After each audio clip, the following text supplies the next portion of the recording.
Le commentaire du livre de la Rahmaniya, 4e partie, la retraite, ses conditions, suite. Vers 863 à 870. La 15e ne sort pas pour la prière du vendredi de l'Assemblée, mais aie l'intention de les faire. Ton excuse sera dans les maladies du cœur. Cette obligation est pour les hommes, mais non pour les femmes, pas plus que pour les enfants. Tout cela se fait par l'intention. Commentaire. Il y a divergence d'opinion sur cette question. Une opinion soutient que le retraitant ne doit pas sortir pour la prière du vendredi, mais qu'il doit la faire dans sa solitude à haute voix.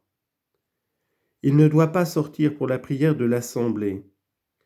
La faire dans sa solitude est plus conforme à son état, car sa sortie serait un manquement au recueillement qui est l'âme de la dévotion. Donc celui qui dans sa retraite est uni de dévouement et de cœur à Dieu doit plutôt faire sa prière dans sa solitude. On demanda au maître contemplatif Elias al-Kurdi son avis et si la pratique de certains solitaires qui ne faisaient pas la prière du vendredi et de l'assemblée était chose licite. Il répondit que le malade n'est pas obligé de faire cette prière. Et il n'y a pas de maladie plus grave que la maladie du cœur, dont le remède est le plus difficile des remèdes. Il est donc excusé d'omettre cette prière. L'imam Ibn Abbas dit que la prière du vendredi est une obligation qui peut se remplacer. Il faut donc être instruit sur la manière de l'accomplir.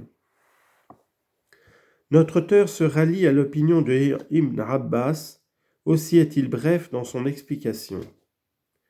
Il la résume dans ces mots, forme l'intention. Cela signifie que le retraitant forme l'intention de remplacer la prière du vendredi par la lecture d'un passage du Coran, Maktuba, faite dans sa solitude.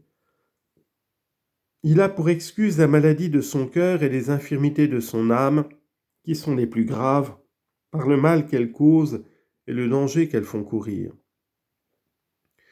On peut dire aussi que le retraitant n'est pas encore parvenu au degré des hommes parfaits et qu'il est descendu au rang des femmes par rapport à son infériorité au regard des hommes de la perfection.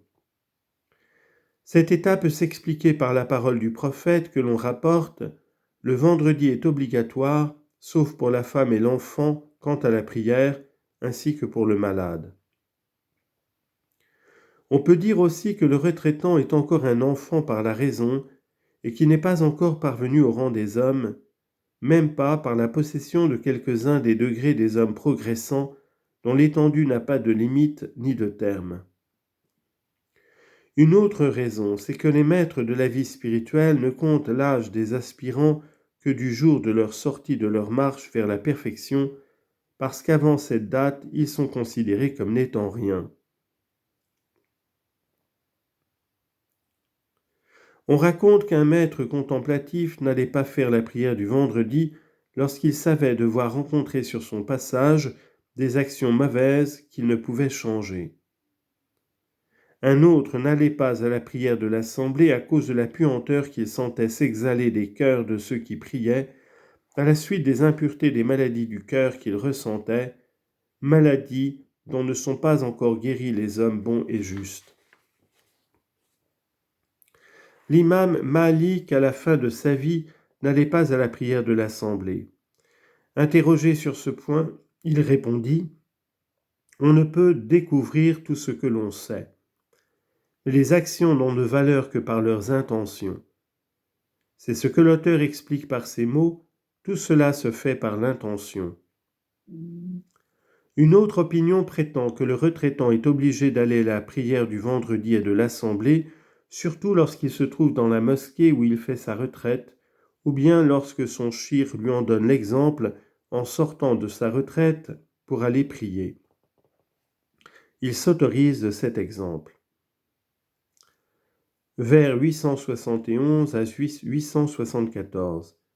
Borne-toi à tes devoirs d'obligation, aux exercices ordonnés et aux prières de la voix, wird, avec 2 reqa'at, après ton ablution et à la prière du Duha. Commentaire. Le retraitant ne doit pratiquer d'autre œuvre de piété que la psalmodie et la récitation du nom que lui a indiqué son maître. Il faut accepter les obligations écrites, les coutumes des exercices de religion, rouatib, les 2 reka'at de l'ablution et de la prière du Duha, à la moitié de la matinée. Il doit se borner pour ses prières au nombre que lui a indiqué le shir. Il ne doit rien ajouter aux prières prescrites du wird, ni aux prières et exercices de la nuit, au-delà de ce que lui a indiqué le shir. Il n'y a rien de plus noble pour l'aimant que de s'occuper à louer son aimé dans l'espoir de s'unir à lui et d'obtenir en abondance des lumières de ses connaissances et de sa majesté.